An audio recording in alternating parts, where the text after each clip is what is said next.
50 में 45 सही हो गया ना, वो आपको बहुत आगे ले जाएगा। हेलो एवरीवन, आप सभी का एक नए ब्लॉग में स्वागत है।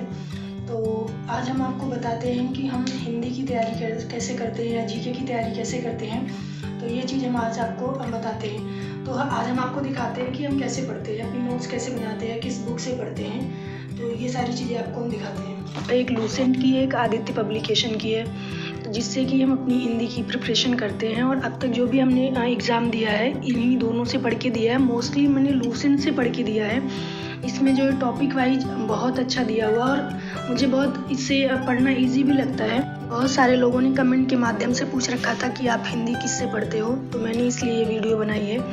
तो और ये बताना चाहते हैं कि हम शुरू से कहते हैं कि आप एक ही बुक अपने पास रखिए और उसका इतना मल्टीपल रिवीजन कर लीजिए।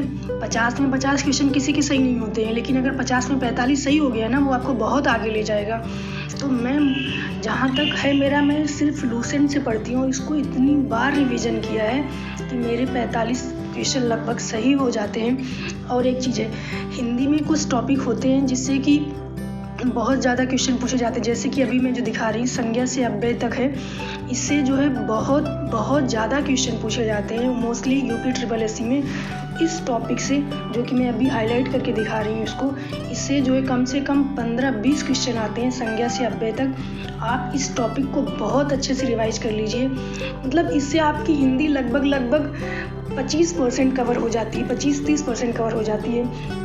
और सबसे बड़ी बात है कि इन सब में जो है पीछे क्वेश्चन दिए हुए हैं। आप अगर किसी टॉपिक को पढ़ रहे हैं, उससे रिलेटेड टॉपिक का पीछे क्वेश्चन कर लीजिए। अगर यहाँ से नहीं अच्छा लगता है, यूट्यूब पे आप जो है सर्च करिए और जो भी उस टॉपिक को पढ़ा रखा है उसमें उससे रिलेटेड वो लोग क्वेश्चन भी करते हैं, वहाँ से भी आप टिक कर सकते हैं। दूसरा मेरा एक ट्रिक होता है कि जैसे कुछ टॉपिक होते हैं, जैसे समास हो गया, संधि हो गया, अलंकार हो गया, ये सारी चीज़ें हम क्या करते हैं कि छोटे छोटे इसके पार्ट बना के एक पेपर पे लिख लेते हैं। तो अगर हम कहीं ट्रैवल कर रहे हैं, कहीं बैठे हैं, कहीं पे भी बैठे हैं, तो इसको कैरी करना आसान हो जाता है। और सबसे बड़ी बात यह है कि हम बुक नहीं लिए हैं, कागज़ लिए हैं, तो ये हाईलाइट नहीं होता कि हम क्या पढ़ रहे हैं, क्या नहीं पढ़ रहे हैं। तो देखिए हम ऐसे ऐसे नोट्स बना लेते हैं। और जो हम जैसे रात में किसी चीज़ को हमने पढ़ रखा है उसको शॉर्ट लिख लिया, फिर कहीं हमको टाइम मिला उसको रिवाइज कर लिया, तो हमारी वो चीज़ तुरंत ही रिकॉल हो जाती है, 5 मिनट में रिकॉल हो जाती है। तो हमको उसके लिए बुक भी ज़्यादा मतलब इधर उधर खोजना नहीं पड़ता है, बुक पलटना नहीं पड़ता।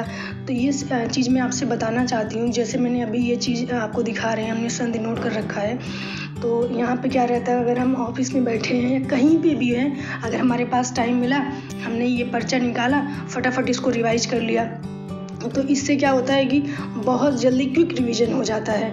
ये चीज़ हो। दूसरा और एक ट्रिक हम अपनाते हैं, तो हम जीके की भी नोट्स थोड़ा अलग तरीके से भी बनाते हैं। मेरे साथ क्या है कि अगर हमने रात में कोई टॉपिक पढ़ा, मतलब काफ़ी देर तक स्टडी किया, यूट्यूब से पढ़ा या मोस्टली यूट्यूब से ही पढ़ लेते हैं, तो 2 बारी 3 बारी उसको पढ़ा, तो फिर से उसको रिवीजन करते हैं। तो क्विक रिवीजन करते हैं। अगर यूट्यूब से ही पढ़ रहे हैं तो उसका जो एक प्ले का मोड होता है, एक होता है नॉर्मल वे में प्ले करना, एक होता है 1.75 की स्पीड से चला देते हैं, उसको फटाफट नोट करते रहते हैं। तो उससे क्या होता है कि हमारी चीज़ें जल्दी कवर हो जाती हैं। तो अभी हम आपको दिखा रहे हैं, कल हमने जो पढ़ रखा था वो पढ़ रखा था इंडियन रिवर वगैरह पढ़ रखा था, जो कि हमने जल्दी उसको नोट किया।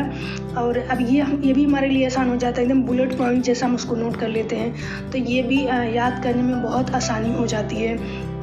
ये चीज़ें बहुत ही ज़्यादा हेल्प करती हैं। अभी जैसे यूपी का हमने रिवर पढ़ रहे थे, इस टाइम जो भी चीज़ें हैं वो मतलब नोट करते हुए चलते हैं। तो आप लोग भी ऐसी चीज़ों को कलेक्ट करके जो अच्छा